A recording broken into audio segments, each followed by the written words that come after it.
Hello students, welcome to EPG Pathshala. I am Dr. Pooja Walia Maan from SGI Samalkha. Today we are going to talk on the module Globalization and Services from the paper Services Marketing. In this module, you will learn the meaning of service globalization, how can service marketeers go global, the difference between global services and local services, reason for the growth of service globalization, errors in estimating the value of global services. Here, we start with the understanding of the globalization in services. While the Indian tertiary sector is slowly growing in its contribution to the GDP, which is hovering around 30%, services account for only 20% of the global commerce. It is about 50% of the total economic activity. So, what do we mean by service globalization? Given this context, services can be marketed across the national borders of a country and thus can be exported. The phenomena of a service provider catering services to the consumers of other nations is called service globalization. At present, the value of services in global trade is slightly above 20%, but it is soon expected to grow due to the various factors facilitating its spread, with information technology being one of the most significant factors. According to the World Trade Organization, there are 4 service exportation models.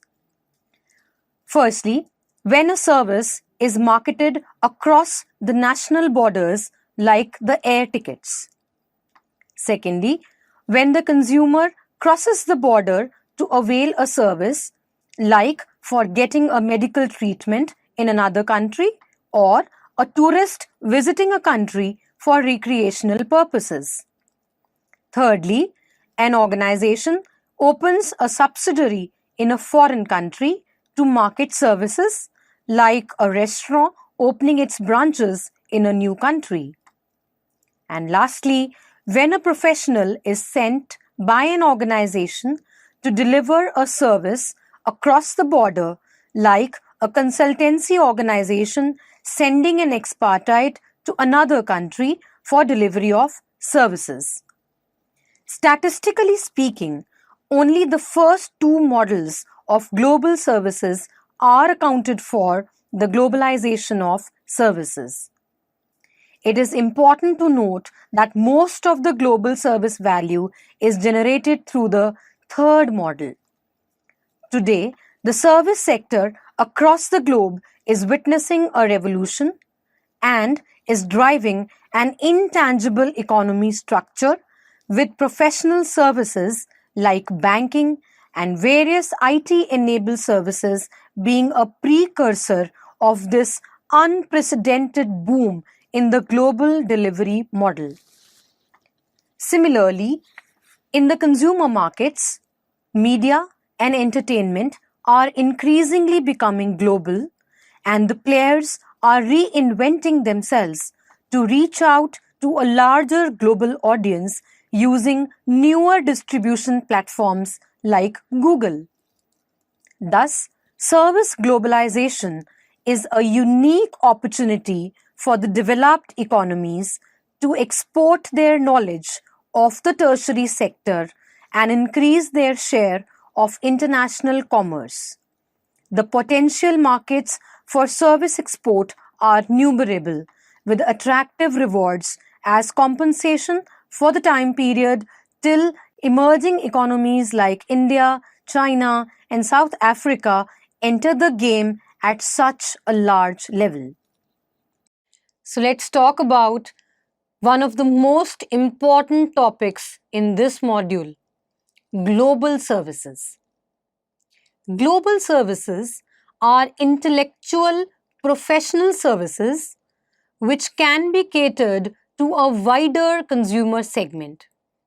These services can be exported and therefore are highly vulnerable to global competition. Given the IT revolution, these services are highly valued and have the highest growth potential in the years to come. The global services are more consolidated. The second is the local services. Local services means the transportation and hotels. These are highly fragmented in nature. The personnel of the local services are also local and are not likely to relocate as against the personnel of the global services. The local services in emerging markets are also facing the heat of the competition due to digitalization and the newly developing market consolidation structures. Now, it is important to note that intermediary services are also the local services which can now be delivered even to a distantly located area with the use of e-commerce, thereby bridging the gap between the goods and services distribution. So now students, how would you recommend somebody to go global? There are certain steps to go global. An organization can prepare for the global bandwagon by initially securing a strong market share in the domestic market. This can be done by being perceived as the player who better understand the local tastes, preferences, and relationships as compared to any other player. Once the roots at home are strong and secure, the service organization can plan a platform to enter the global market with a well-defined vision for a target customer it feels strongly about. Here, this vision will be a facilitator to develop a global service production and distribution network by taking advantage of the economic opportunities. It is ironical that there is paucity of having a foolproof method to estimate the value of global service trade. As per some statistics, around 60% of the service transactions are not even recorded. However, economists are very hopeful for the globalization of services to expand in the years to come due to a number of reasons. So let's talk about the expected future growth of globalization of services. Firstly, shrinking of the global market necessitates the globalization of the service.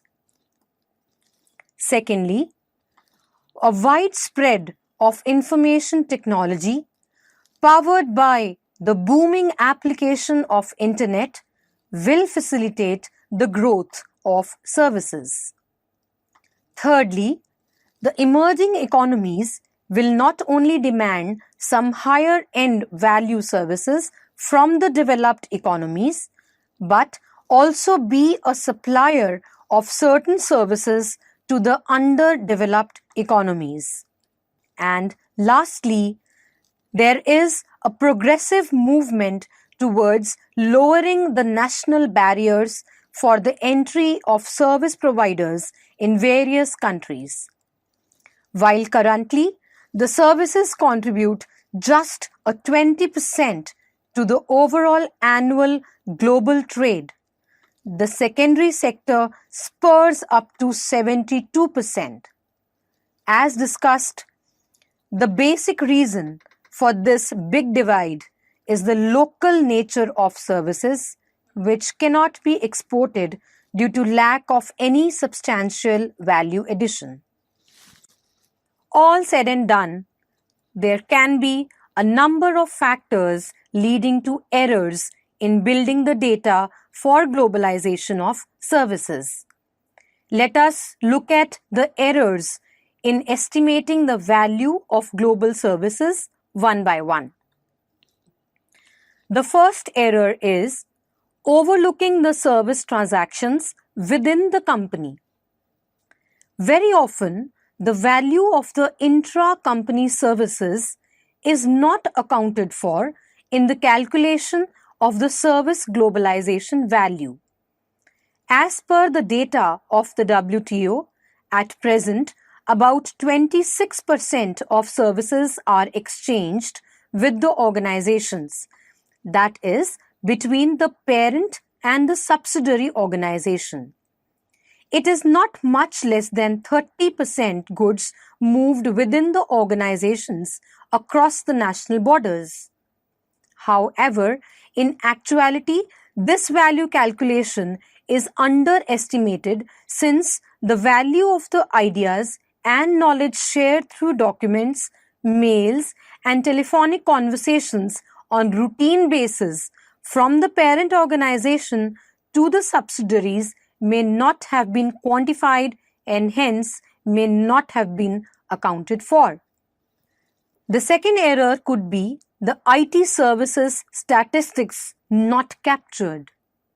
This is another very important aspect of global services which may not be reflected in the statistics are the services like international roaming of telephone services, in which the telecommunication operators share the revenues generated during the international roaming. The next is industrial services considered as products instead of services. There are several industrial players who look for markets beyond their national boundaries to expand their reach and earn growth and profits.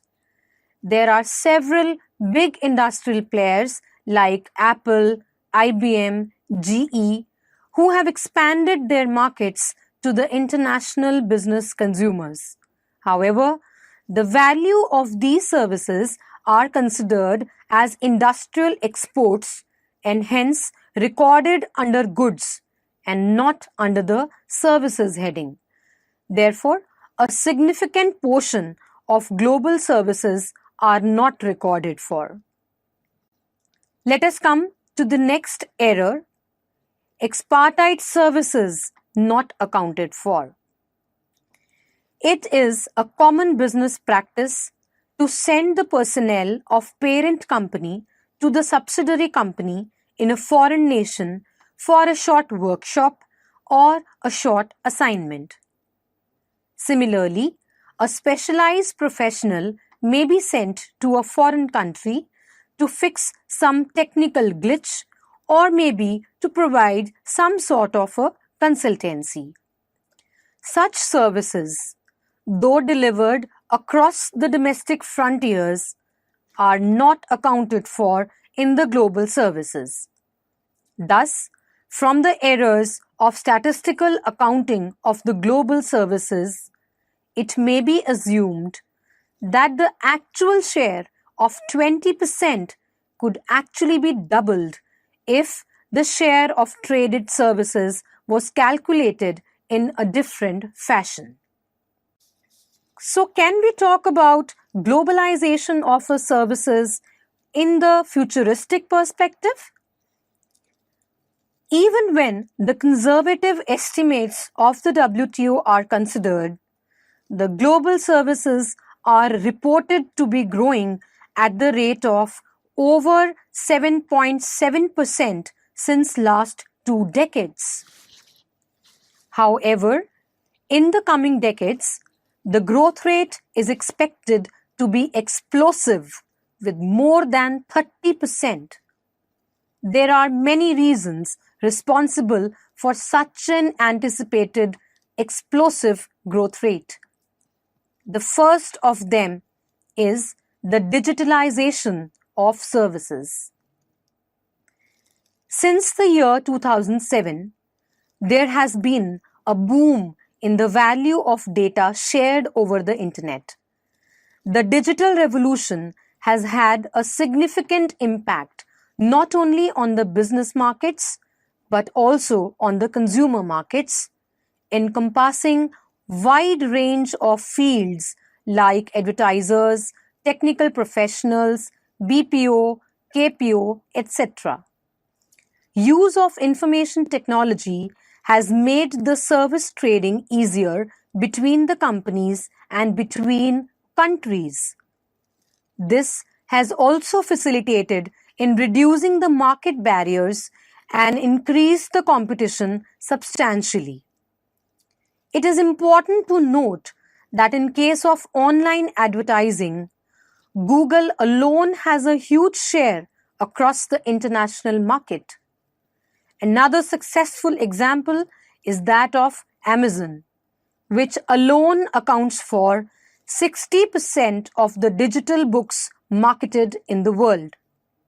Similarly, there are online players like Expedia, BookMyTrip, Ola, who are giving a tough competition to the traditional travel agents and hotel operators in India by witnessing a current growth rate of 25%, which is estimated to grow to 50% by the turn of the decade. The second reason could be the growing demand of services. Presently, there are countries like India, China, Brazil, Indonesia, and South Africa whose economies are undergoing a rapid expansion supported by secondary and tertiary sector. Due to the low level of internal professional skill set, these countries import the services from the developed nations. But due to the human resources and skill set available, these countries will gradually start producing such services and maybe also export the same shortly. In India, while the contribution of the tertiary sector to GDP is low at present, it is set to see a major jump by the year 2022. In India, these services include healthcare, leisure, knowledge, etc. It is forecasted that in due course of time, the developed countries will start outsourcing the non-core internal services to these emerging economies. This growth is associated with the emerging economies' deliberate decision to give increasing thrust to the tertiary sector. In India, for example, the share of about 16% of the tertiary sector in the GDP during 1970s has almost doubled to more than 30% during the year 2013-14. The same phenomena is being witnessed in China also, where the government is giving importance to the services instead of the manufacturing sector.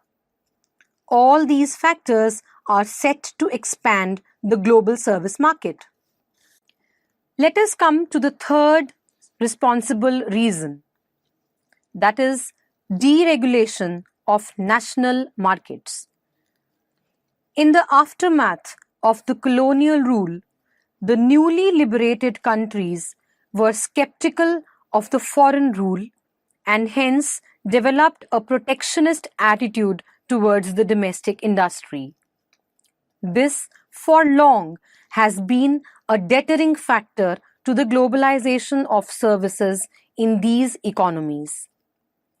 As per the policy, if any organization wishes to market some services in a country, it is required to have its local headquarters in that country. The issue of recognition and equivalency of professional qualification between two countries has also been an hindrance in the flow of service providers, restricting the mobility of individuals.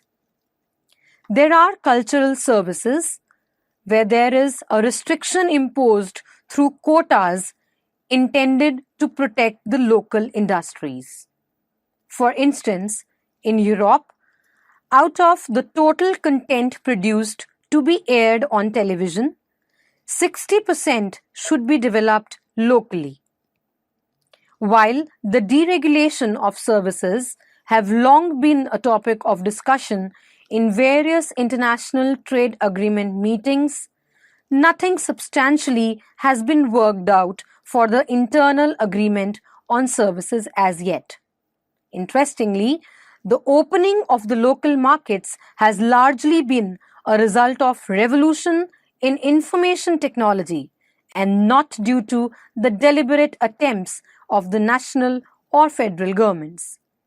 For example, the sector of global teaching, that is, sharing of teachers across the national boundaries, is not a result of any legislative agreement or framework.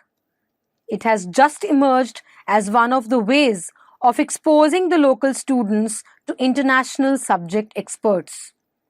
However, it is expected that more and more countries will reduce the entry barriers for the international service providers to improve the quality of services and also to take advantage of the latest developments in the service sector around the world. As discussed, time has come when there is a trend being witnessed towards globalization of services. The reason could be the deliberate attempt from the side of the policymakers in a country or a gradual result of the market economy. Almost all services are being globalized. There are 4 elements in this process of service globalization which needs to be considered. Let's look at them one by one.